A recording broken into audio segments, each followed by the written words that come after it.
ఈ ఉద్వేగభరితమైనటువంటి సందర్భంలో మాటలు దొరకడం కష్టం. మా బ్యానర్ మీద, మా మీద, మా డైరెక్టర్ గారి మీద ఉన్నటువంటి అభిమానంతో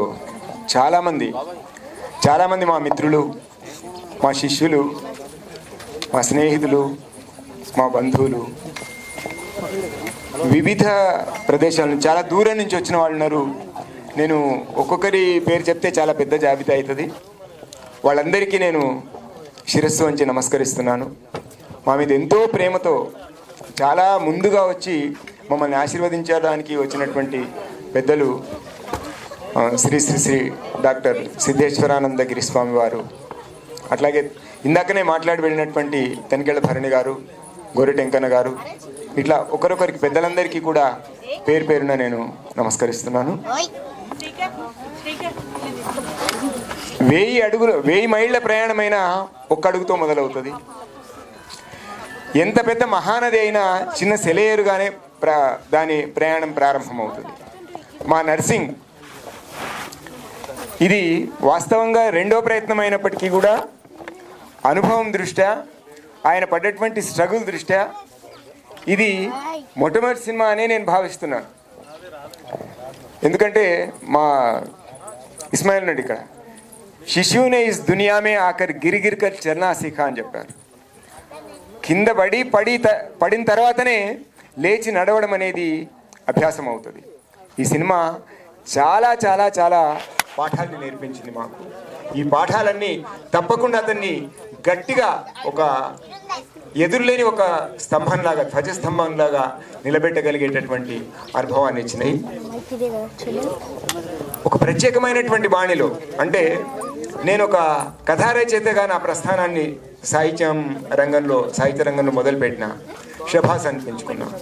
నవలలు రాశాను, వహ్వా అనిపించుకున్నా. ఇటీవలి కాలంలోనే నాటకం, ఒక పద్య నాటకం రాశాం, ఢిల్లీ దాకా వెళ్ళింది. రేపు అబ్రాడ్లో కూడా ప్రదర్శించేటటువంటి స్థాయికి వెళ్ళింది ఆ నాటకం. అజరామరం అనే నాటకం, అక్కడ కూడా నేనేమిటో నిరూపించుకున్నా. ఇక్కడ కూడా సినిమాలో కూడా నా శిష్యుడు నన్ను సినిమా రంగానికి పరిచయం చేశాడు. నా శిష్యులు వెలిగితే చాలు, వాళ్ళు గొప్ప స్థాయికి వెళ్తే చాలు అనే ఏకైక ఆకాంక్షతో నేను నా ప్రయాణాన్ని మొదలు పెడుతూ వస్తూనే ఉన్నాను. ఇది ఇట్లాగే కొనసాగుతుంది. మా ఇంట్లో మా ఆవిడ, నువ్వు సినిమా అని బయటికి వెళ్ళినావంటే కాలీలు కొడతానంత కోపంగా ఉంటుంది. మా పిల్లలు కూడా, నానా ఇక చాలు, నువ్వే ఈ సినిమా రంగం అంతా ఉద్ధరిస్తున్నట్టు నువ్వు అంత ఫీల్ అయిపోకు అని చెప్తారు. ఇందులో వాళ్ళ వ్యతిరేకత లేదు, వాళ్ళ ప్రేమ, వాళ్ళ అభిమానం. నేను అనారోగ్యంతో కోలుకోలేనటువంటి స్థితిలో ఉన్నప్పుడు నా బిడ్డ నా తల్లిలాగా నాకు సేవ చేసింది. వాళ్ళ ఆరాటం అంతా నాకేమీ కాకూడదనే ఆలోచన. కానీ ఇప్పుడు ఛాలెంజ్ చేసి చెప్తున్నా, నేను ఏ రంగంలోకి వెళ్ళినా నా ముద్ర కనపడాలి, నా ముద్ర చూపిస్తే. నేను వాడు అట్లా చేసిండు సినిమా అట్లా చేయి, వీడు ఇట్లా చేసిండు సినిమా ఇట్లా చేయంటే నేను చెయ్యను. నాదైనటువంటి బాణిలో నేను సినిమా చేస్తాను. దానికి సారథి నా శిష్యుడే. చేసి చూపిస్తాం.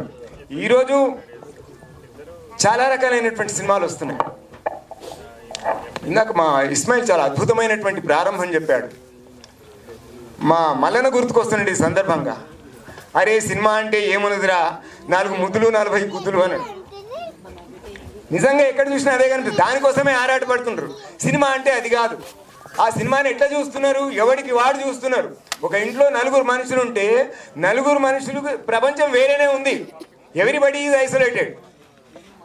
ఇదా బతుకు కావాల్సింది, ఇదా భారతీయ సంస్కృతి, ఇదా మన జీవన విధానం, ఇవా మన కుటుంబ విలువలు.